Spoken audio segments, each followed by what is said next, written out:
Welcome back to another episode on my channel. As you can see by my deadpan face, we've lost. We lost our first game since losing to... We've lost our first game since England have lost their first game since losing to France. A shit 1-0 defeat to Brazil, and I'm going to say one thing.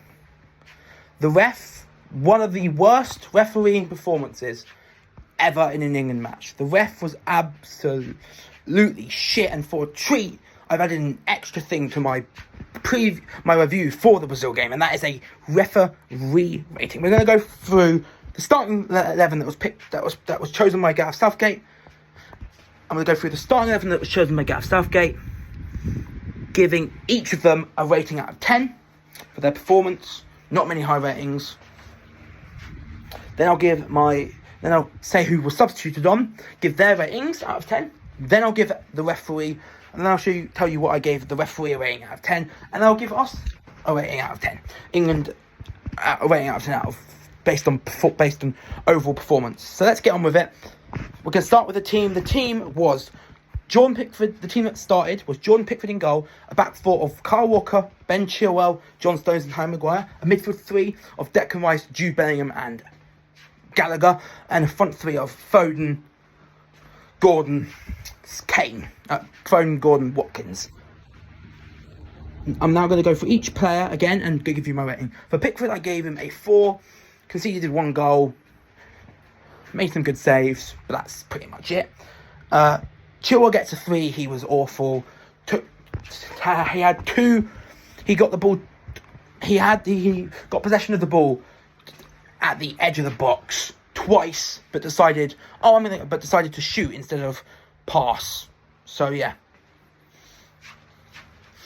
definitely a 3. As for the centre backs, I've given Stones a 7, who was solid. Made an amazing run during the game into midfield, which ended up in him winning a tackle. So that's what, and just overall solid defensively. Never let anyone get.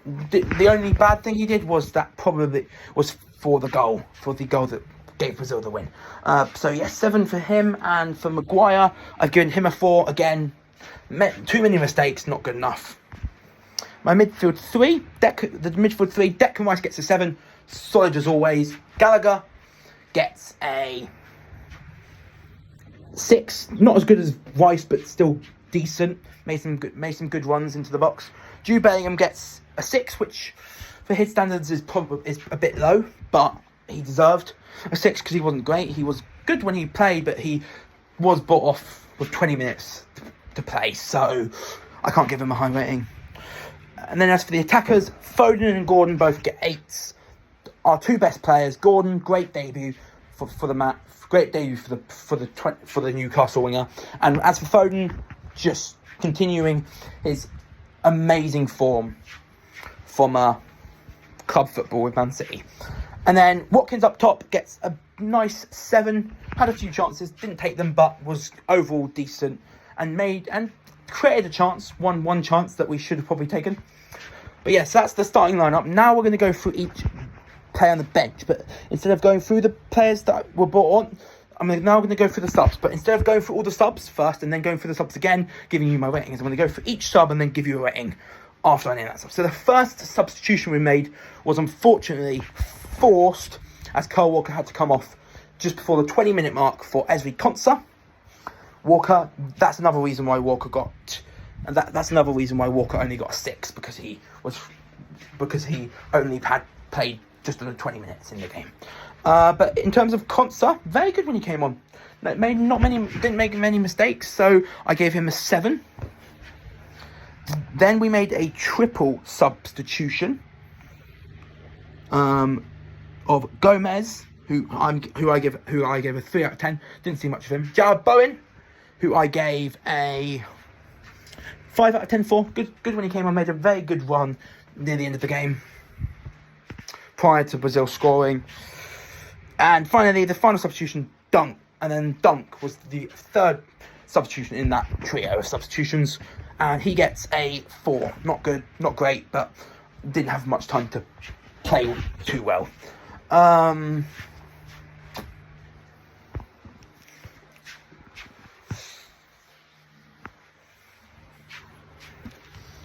we've got 2 more substitutions. First, let's go for Rashford, who I haven't given a rating yet. I haven't thought I'd done this straight after the game finished, so I haven't had time to think about a rating for Rashford. So I'm going to give a rating. I'm going to decide on a rating for Rashford on the spot. As for Rashford, when he came on, decent, had some chances, was good overall. So I'm going to give him a 6 out of 10. And then the final substitution, who gets an 8 out of 10 on his first appearance, on it being his first appearance alone. Kobbie Mainoo gets an 8 out of 10 just because did nothing wrong when he came on and looks like a really promising youngster. So I give him an 8. Now, you thought I went negative with Chilwell. I went negative with Maguire. The referee was so bad, I couldn't believe myself. I'm going to quickly get up the stats because I assure you, there was definitely double digits. There was definitely at least more than 20 fouls. So I'm going to quickly check the stats of the game and see how many fouls we actually got. How many fouls Brazil actually gave away.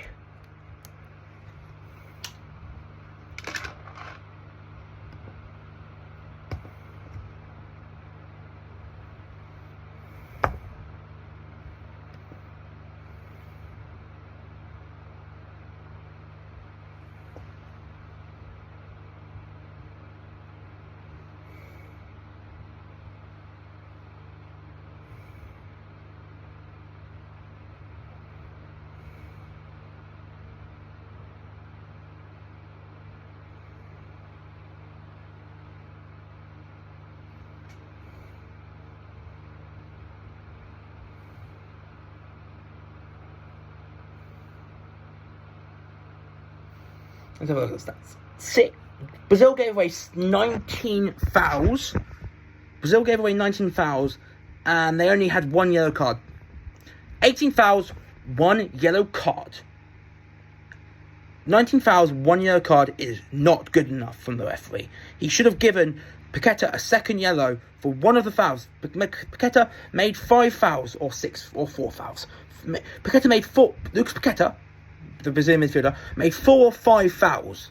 1 yellow card. Should have got 2 yellow cards for at least 2. He should have got 1 yellow card for one of those fouls, and he got a yellow card for one of those fouls, and he should have got a yellow card for another one of those fouls. He should have been off. He should have been down. Brazil should have been down to 10 men. And if Brazil are down to 10 men, the game goes a different way, in my opinion. The ref made a horrible decision by not sending Lucas Paqueta off, and we paid the price. The referee gets a fucking 2. He gets a 2. The ref was a disgrace, and I never want to see him ref a game ever again. Portuguese, you know where you get with Portuguese. He's from Portugal, so he speaks Brazilian. Biased? Who knows? Maybe he's a bit biased to Brazil because he does know their native tongue. So yeah, the referee was shocking. He was the worst person on the pitch by far. Let too many fouls for Brazil go. Let too many fouls go, but that was okay. But let too many fouls specifically for Brazil go. Brazil should have had 3 or 4 yellow cards from their 19 fouls, and the ref just had no control of the game. No control whatsoever. Gets the 2. Worst referee I've ever seen. Worst refereeing performance I've watched as an England fan. 2 out of 10. And then as for team rating, I'm giving it an 8. 8. We played the best we possibly could. We played the best we possibly could with a B team. So 8 out of 10. And now I'm going to make a little overall conclusion of the game. I need to write it first before, and I'll tell you what it is.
Okay, I've remembered my conclusion. My overall conclusion on the game and on the game performance and result.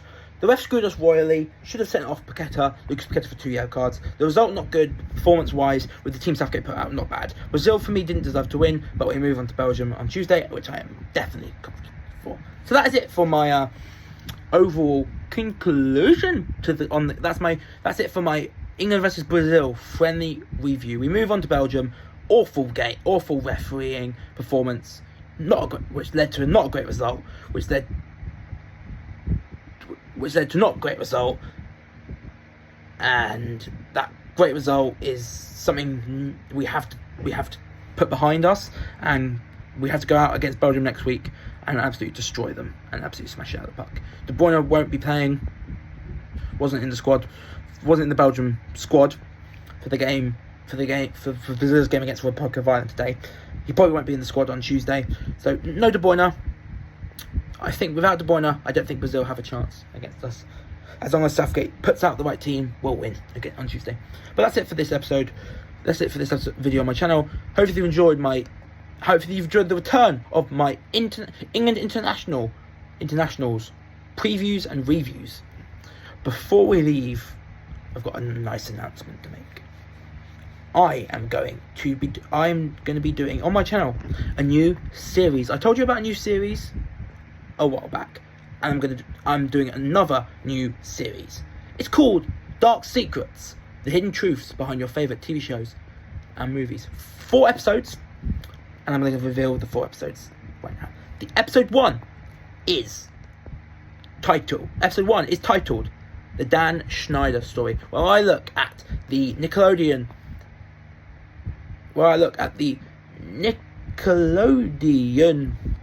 legend before his. In episode 1, Dan Schneider Story, I'll be looking at the Nickelodeon legend that is Dan Schneider, creator of shows like iCarly, Drake and Josh, Yo 101, Henry Danger, Game Shakers. He's pretty much the creator of every series, and we're going to talk about we're going to go through the stuff off camera that he's become infamous for. That's episode 1. Episode 2 is going to be on Paul Walker and Heath Ledger, where I tell the tragic stories, where I tell you about the tragic stories of Fast and Furious actor Paul Walker and Dark Knight actor Heath Ledger. Episode 3 is titled The Harvey Weinstein Massacre. In the Harvey Weinstein Massacre, I'm going to talk to you about the American former film producer Harvey Weinstein, who in 2017 was in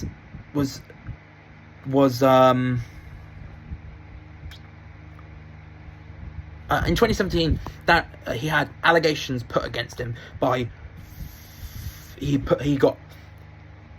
I said, episode 3 will cover the Harvey Weinstein Massacre will cover the former American film producer Harvey Weinstein and his sex offending. He's a convicted sex offender. He's currently serving a sentence in prison, and we're going to talk to you about his career, but also his untimely demise with sexual abuse allegations of sexual harassment and rape. We'll talk about how long he's been arrested for and lots of stuff. That's episode 3.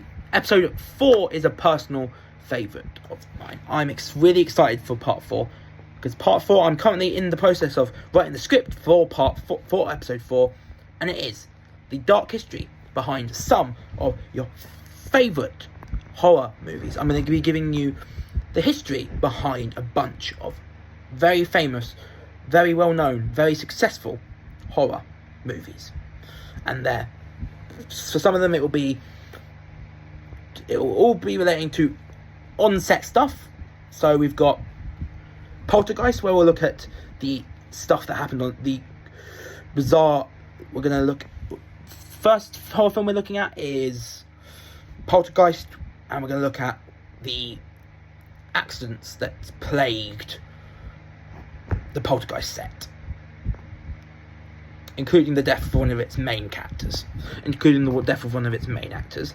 Then I'll be talking about The Shining, which had the dark secret for The Shining, the dark history in terms of The Shining is more down to the director than accidents, as I'll be telling you the story of the hard-working, painful. So yeah, then we'll go through I'm kind of re-saying stuff because I lose concentration, I lose focus, and I have to go from the beginning. The next movie after Poltergeist, we'll be going through Shining, and I'll be telling you about the director that is Stanley Kubrick, who had questionable methods when filming. Then we'll be talking about probably one of the greatest horror movies of all time, and one of the most iconic horror movies of all time, The Exorcist. And we'll look at the true story that lies behind The Exorcist, but also the events that, just like with Poltergeist, the events and the accidents that plagued production. Then I'll be talking about The Omen, which again, just like with The Exorcist and Poltergeist, just like with the parts on Poltergeist and The Exorcist, I will be recounting and telling you guys about all the accidents and the accidents that plagued the set, that plagued on-set production, and in Omen's case, post-production. Then after The Omen, we have the Conjuring films, where we'll talk about the true story behind the Conjuring films, the story of Ed and Lorraine Warren. Then after the Conjuring, which is the one I'm just about to write about, is Alien 3, the third film in the Alien franchise. Just like with a bunch of others on this, the Alien 3 section will be about production, will be about on-set production.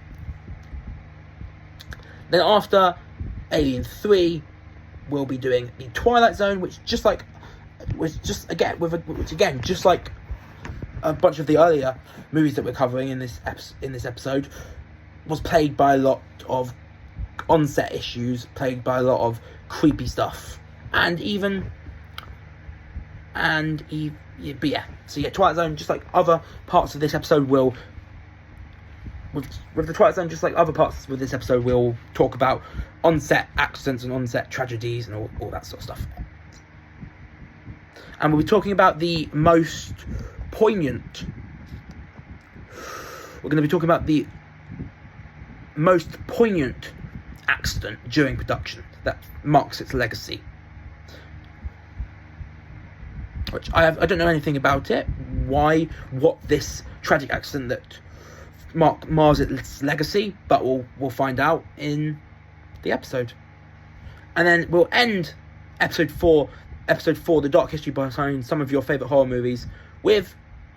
we've got two more. We've got the penultimate horror film we're covering on episode 4, the dark history behind some of your favourite horror movies, is Jaws, one of the greatest horror movies of all time. And again, we'll be talking about on-set accidents, on-set stuff that shock, on-set accidents and incidents, and production, and what the source says. And the source that I've got is, and I've got a source for each of these horror movies that I'm using, and the source I'm using for Jaws is titled The Production Nightmares That Made Jaws a Classic. So this is not the worst one. This is the production nightmares. This is production nightmares that made Jaws a classic. So it's not like it's obviously bad that there are nightmares on production, but with this one, it doesn't taint its legacy. It makes it a classic, and it helps its legacy. And we'll be ending episode 5 of the dark history behind some of your favourite horror movies with the Texas Chainsaw Massacre, which, just like other movies on this list, experienced some production troubles. So like I said, episode 1, The Dan Schneider story, where we talk about Dan Schneider. Episode number 2, Paul Walker and Heath Ledger, where we talk about the deaths of Paul Walker and Heath Ledger. Episode number 3, the Harvey Weinstein Massacre, where we talk about the sex offender that is Harvey Weinstein. And in episode 4, the dark history behind some of your favourite horror movies, we'll be talking about the dark history behind the horror movies, the famous horror movies, Texas Chainsaw Massacre, Jaws, The Twilight Zone, Alien 3, Conjuring, the Conjuring films, The Omen, The Exorcist, The Shining, and Poltergeist. This series, the first 4 episodes of the new series, will be filmed and will come out very, very soon, in the next week or so. I've written the scripts for the first 4. I'm in the process of I've written scripts for the first 3. I'm in the process of writing a script for the first 4. And once I'm done with all the scripts for each four episodes, I will then film and release them. So you can expect them in the next week or so. They will all come out. They will all come out before Chucky Season 3 Part 2 comes out on April 10th. I'm going to try and make sure I've got 7...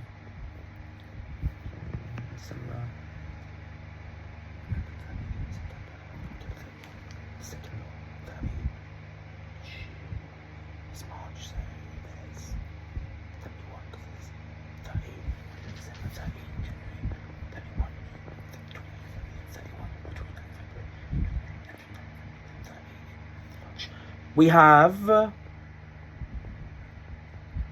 17 more days, that is 2 weeks and 3 days until Chucky Season 3 Part 2 comes out on April 10th.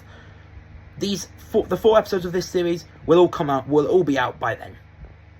Because the reason why I'm doing this episode, the dark history behind some of your favourite horror movies, in my new series, Dark Secrets, the hidden truths behind your favourite TV shows and movies, is because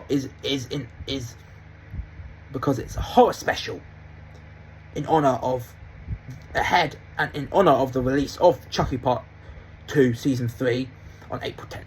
So yeah, I'm going to get all the episodes of all the episodes of Dark Secrets, the hidden truths behind your favourite TV shows and horror movies.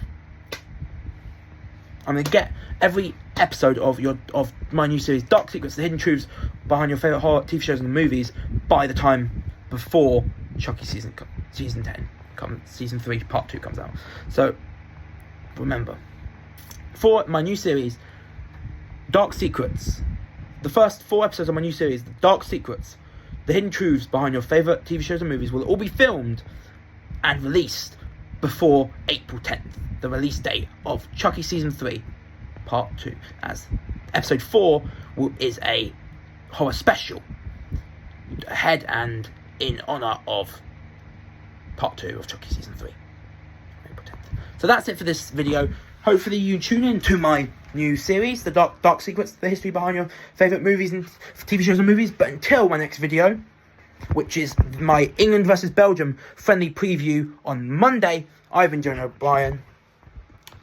Oh, and by the way, my new series will be in a show format, so it'll be like the script, the information that I've compiled for each film flows like a script, flows like a video script. So it'll be video script style, and it'll be